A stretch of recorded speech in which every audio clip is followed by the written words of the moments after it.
Merci beaucoup à Atelier Capacité, je suis très contente d'être là. Donc je suis doctorante en sciences politiques et enseignante en sciences politiques à Lyon 2. Et en fait, pendant 4 ans, j'ai mené ce qu'on appelle en sociologie une enquête ethnographique dans 6 compagnies de théâtre qui réalisent des projets de théâtre participatif, c'est-à-dire avec des amateurs dans 2 quartiers populaires, donc un en France, l'autre en Italie. C'est une comparaison internationale. Et donc une enquête ethnographique, ça veut dire, qu'est-ce que ça veut dire? C'est que pendant 4 ans, j'ai pas seulement mené des entretiens approfondis avec à la fois tous les militants associatifs dans ces compagnies, à la fois les encadrants, les amateurs, j'ai aussi mené des entretiens approfondis avec les pouvoirs publics, j'ai aussi participé moi-même en première personne à ces projets, dans les 2 quartiers en question. Donc je vais garder l'anonymat des quartiers parce que les personnes m'ont délivré des choses assez personnelles et vu que la recherche est en cours, mais c'est intéressant de savoir que ce sont des quartiers populaires. Donc aujourd'hui, je vais m'appuyer sur une partie des résultats de cette recherche pour répondre à la problématique de la table ronde, qui est, réadaptée à ma question, c'est est-ce que le théâtre et ces types de projets de théâtre peuvent être un levier de l'action collective? Donc, pour répondre à cette question, je vais décaler un peu le regard et je vais partir d'un constat, c'est-à-dire qu'aujourd'hui, il y a de moins en moins de compagnies de théâtre qui légitiment et revendiquent leur action sur la base de cet objectif, c'est-à-dire celui de favoriser la citoyenneté des habitants et de créer de l'action collective. Et alors, je me suis demandé pourquoi il y en a de moins en moins. Pourquoi il y en a de moins en moins qui revendiquent cet objectif-là comme prioritaire. Et c'est un peu un lien avec l'intervention de tout à l'heure du complexe Capharnaüm, parce que je vais m'intéresser aux difficultés auxquelles se confrontent aujourd'hui les compagnies qui veulent avoir ce type de démarche. Donc mon hypothèse interprétative, c'est de dire que c'est pas parce que ces compagnies ou ces acteurs culturels ne sont pas intéressés par ce type de démarche, parce que par ailleurs, dans les entretiens que j'ai menés avec eux, ils m'ont confié, pour la plupart, d'avoir une démarche engagée, citoyenne, de vouloir avoir des effets émancipateurs sur les participants, etc. Mais pourquoi ils ne le revendiquent pas publiquement, de moins en moins, c'est parce qu'aujourd'hui, ils se confrontent à un certain nombre d'injonctions qui vont avoir des effets très importants sur leur travail. En fait, notamment, ils vont se confronter à des logiques de financement qui les mettent dans des situations de tension et qui peuvent être en tension l'une avec l'autre. Donc, d'une part, ces compagnies, afin de justifier leur insertion dans les quartiers populaires, donc qui sont prioritaires d'un point de vue de la politique de la ville, ils doivent donc justifier les effets sociaux de leur théâtre, notamment, ils doivent parler de lien social, de vivre ensemble, d'intégration. Et d'autre part, par contre, ces comédiens, ils doivent aussi légitimer leur action d'un point de vue artistique, parce que la tendance principale aujourd'hui, c'est de financer, même dans des quartiers prioritaires de la politique de la ville, notamment des compagnies qui sont par ailleurs reconnues d'un point de vue artistique. Donc ça crée des effets importants en fait sur la démarche quotidienne de ces compagnies et de ces comédiens, parce qu'ils doivent avant tout montrer de savoir créer des spectacles de bonne qualité artistique, tout en travaillant par ailleurs aussi avec des habitants et des amateurs dans les quartiers populaires. Donc ça a des effets sur la forme qui prennent ces projets, c'est-à-dire qu'il y a peu de projets, par exemple, qui se développent sur le long terme. Mais la plupart des projets d'action culturelle vont se développer sur un temps court, par exemple 2-3 mois, avec des ateliers toutes les semaines, toutes les 2 semaines, parce que justement, le reste du temps, les comédiens professionnels doivent avoir le temps de nourrir leur démarche artistique à côté de ces projets-là. Donc, et c'est quoi les effets sur les participants? C'est que ces participants, pendant 2 ou 3 mois, vont s'investir énormément dans le projet, avec beaucoup d'enthousiasme, beaucoup d'énergie, et après, à la fin du projet, 3 mois après, ils vont être vidés, en fait. Ils vont ressentir un sentiment de vide. Hein. J'ai interviewé tous les participants, ils vont se dire, oui, mais c'était super, mais maintenant, on ne sait pas si le projet va être reconduit l'année prochaine, tous ces gens qu'on a rencontrés, on ne sait pas si on va les revoir, etc. Et d'un autre côté, le paradoxe, c'est que donc, les compagnies qui font le choix d'avoir une démarche sur le long terme, avec des ateliers hebdomadaires, avec des projets qui veulent s'inscrire dans la durée, en fait, elles vont se confronter à un problème de légitimité vis-à-vis des pouvoirs publics, parce qu'elles vont être étiquetées comme compagnies d'action culturelle. Donc on va leur reprocher d'être des compagnies qui font de l'éducation populaire, mais qui ne sont pas très légitimes d'un point de vue artistique. Donc voilà, tout ça pour dire que comment répondre à cette question, peut-on développer l'action collective à travers le théâtre? C'est que, bon, potentiellement, la pratique théâtrale avec des non-professionnels, c'est quelque chose qui est potentiellement très riche et très efficace de ce point de vue, parce que, je ne sais pas si vous avez participé à des projets de théâtre, mais sur scène, on apprend à s'écouter les uns avec les autres. On ne peut pas faire sans les autres, c'est un projet collectif, et donc il faut vraiment créer un sentiment d'appartenance commune pour arriver à être ensemble sur scène. Mais le problème, c'est qu'aujourd'hui, les règles de l'art, les règles du champ artistique font que les comédiens professionnels qui veulent être légitimes d'un point de vue artistique et donc être financés et donc survivre d'un point de vue économique, se confrontent donc à ce principal souci et doivent être de moins en moins menés à proposer des actions durables sur le long terme d'action culturelle. L'action culturelle, ça veut dire avec le théâtre participatif. Je ne sais pas où j'en suis au niveau de temps, mais juste pour nuancer peut-être un petit peu ce propos, c'est que en fait, parmi les compagnies que j'ai étudiées, il y a aussi des compagnies d'amateurs, et donc qui naissent vraiment d'une volonté spontanée, c'est-à-dire qu'à un moment donné, c'était des mamans d'école qui ont décidé, par exemple, dans mon quartier, de fonder une association juste par plaisir de faire du théâtre. Et du coup, ce que j'ai pu observer, c'est que donc, ce ne sont pas du tout des professionnels, mais ce sont des gens qui se retrouvent toutes les semaines pour faire du théâtre dans les quartiers populaires, pour s'amuser. Elles ne visent pas du tout à être des professionnels. Et justement, c'est cette association-là, dans le quartier que j'ai pu étudier, qui arrive à toucher, le paradoxe, c'est que c'est cette association-là qui arrive à toucher les publics qui sont prioritaires d'un point de vue de la politique de la ville pour les pouvoirs publics, parce que justement, ce sont des habitantes du quartier en question qui, en étant bien insérées dans des réseaux d'interconnaissance, vont arriver à mobiliser en effet ce public prioritaire de la politique de la ville, qui en question dans mon quartier, c'est surtout des jeunes et des femmes. Et donc le paradoxe, c'est qu'elles sont beaucoup moins soutenues par les pouvoirs publics, voire pas du tout soutenues. Donc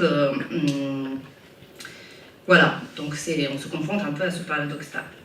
Donc, alors qu'elles arrivent, en effet, elles, à susciter cette action collective au sens large du terme, c'est-à-dire on se retrouve, on fait des activités ensemble. Moi, j'ai une question aussi, par contre, c'est que par rapport à cette notion d'action collective, donc c'est une notion extrêmement polysémique, donc c'est une question que je vous pose. Donc on peut l'entendre au sens large du terme, mais aussi, on peut aussi l'entendre d'un point de vue sociologique, on l'entend surtout au sens politique du terme, c'est-à-dire que normalement, en sociologie, il y a pas mal de travaux qui considèrent l'action collective comme une action organisée afin de défendre un intérêt, une cause ou porter des revendications. Et donc, de ce point de vue-là, est-ce que le théâtre peut être un levier d'action collective?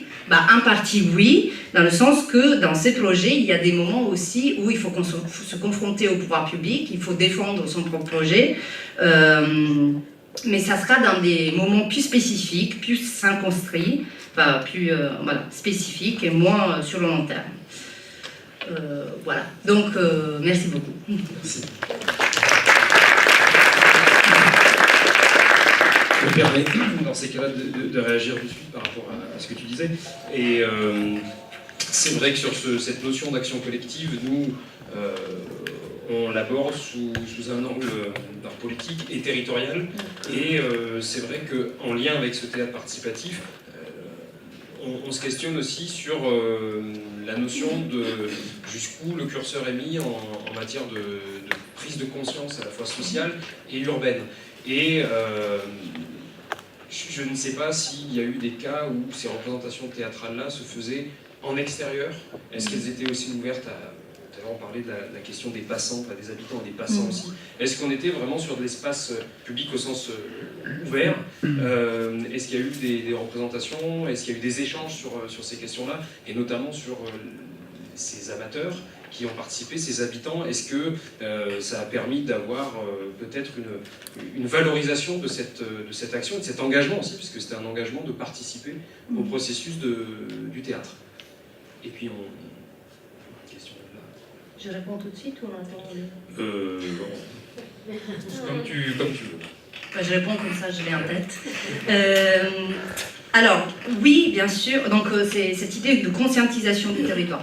Oui, bien sûr, alors moi, j'ai pas travaillé sur les effets sur le long terme sur les amateurs, c'est pas j'ai pas mis en place un dispositif spécifique pour mesurer ça, mais bon, voilà, j'ai participé pendant 5 ans, donc j'ai des éléments de réponse. Bien sûr, il y a des représentations qui se font dans l'espace public, mais surtout au niveau de la conscientisation de l'espace urbain, c'est un effet indirect, en effet.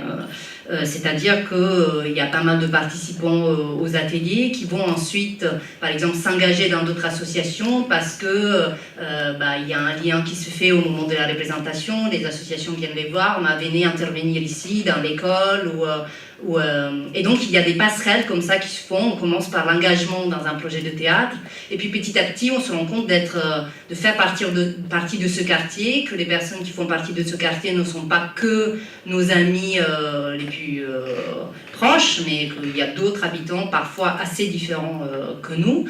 Et donc ça crée des liens et ça peut pousser à l'engagement dans d'autres types de projets et associations. Je ne sais pas si j'ai répondu à la question. Pardon. Je ne sais pas pourquoi, mais en vous écoutant, il me vient, j'ai en tête une réflexion qui en fait obéit aussi à une préoccupation que nous avons en Amérique latine dernièrement pour une action qu'on veut mener. Et c'est la question du coût. J'ai l'impression qu'on est en train de se poser le problème du modèle économique de l'action collective. Et dans les deux cas, on a parlé d'argent à un moment ou à un autre. Et j'ai l'impression qu'on est en train de rentrer dans un phénomène, et j'en parle librement parce que mon ONG est strictement bénévole, ça veut dire qu'il y a zéro contribution des acteurs. On a participé à des appels d'offres européens et d'autres pour accompagner l'action publique locale, donc une redistribution de l'argent localement. Et actuellement, on a un problème, c'est la deuxième fois qu'il nous arrive, c'est que des acteurs qui sont très connus sur l'action citoyenne locale nous demandent de les payer. Et par contre, eux, ils demandent que les citoyens fassent gratuitement les choses au nom du quartier, parce qu'en fait, ils habitent et qu'il faut qu'ils fassent ça gratuitement. Et ça m'interroge parce que derrière ça, ça rentre en contradiction parce que nous, ce que nous voulons, dans le cadre d'appui urbain, c'est de développer ces actions. Ça veut dire que notre contribution citoyenne mondiale, je dirais, contribue à créer de l'économie locale. Ça veut dire que toute action produise de l'emploi local et que cet emploi local bénéficie directement les citoyens. Et on est confronté aujourd'hui à des acteurs du monde du théâtre qui font la participation, des artistes qui veulent bien contribuer, qui nous demandent de les faire payer pour accompagner une démarche citoyenne.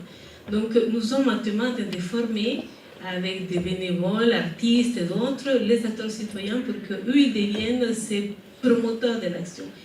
Mais j'ai une interrogation de fond parce qu'on est en même temps... Je me dis, est-ce qu'on n'est pas en train de rentrer, que la participation citoyenne et l'action collective deviennent un marché, une filière? Et ça, c'est inquiétant.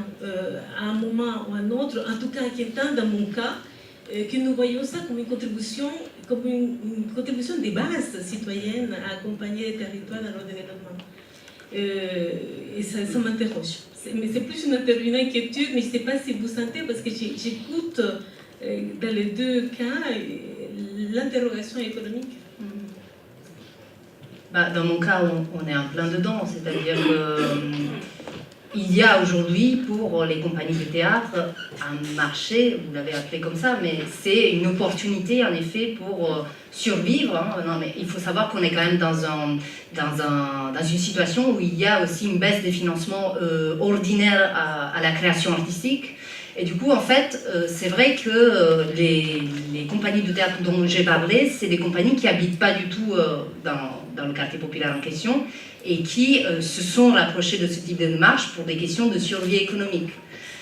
Et en même temps, on est confronté aussi à des associations amateurs, donc des personnes qui habitent de leur quartier, qui proposent des activités. Et comment faire avec les deux types de demandes? Chaque collectivité, après, les pouvoirs publics réagissent de façon très différente face à cette double présence entre compagnies professionnelles et amateurs, dans mon cas, et avec des choix assez hétérogènes en matière budgétaire. Dans mon cas, juste pour avoir une idée, alors les compagnies en résidence, elles étaient payées à leur hauteur de 50 000 € par an, alors que les compagnies amateurs, 2 000. Donc c'était un choix assez clair de ce point de vue. Et parce qu'on voulait avant tout... c'était un choix politique de, avant tout, privilégier un travail de bonne qualité artistique, etc. Donc le volet citoyen était secondaire. Il y avait une intervention de monsieur pour clôturer. Oui. Oui. Donc effectivement le théâtre c'est une activité qui est capable de régénérer le lien social et même les corporalités dans le monde du handicap ou des familles, Oui. etc. Il me semble là qu'il y a une opportunité historique à l'occasion, certes malheureuse, mais inévitable, à un moment donné, de la mort d'Armand Gatti, qui est quand même un des grands acteurs théâtral, stricto sensu, si on peut dire, bien que c'est un théâtre très ouvert, mais qui a beaucoup fait participer moultes amateurs dans des événements vraiment fabuleux, un grand poète par ailleurs. Bien sûr.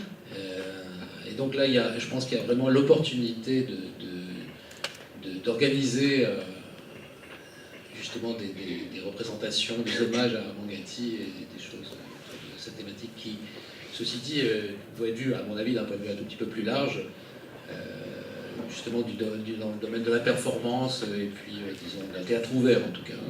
Bon, voilà. Bien sûr. C'était une remarque. Ouais, c'était une réaction et une remarque. Merci beaucoup.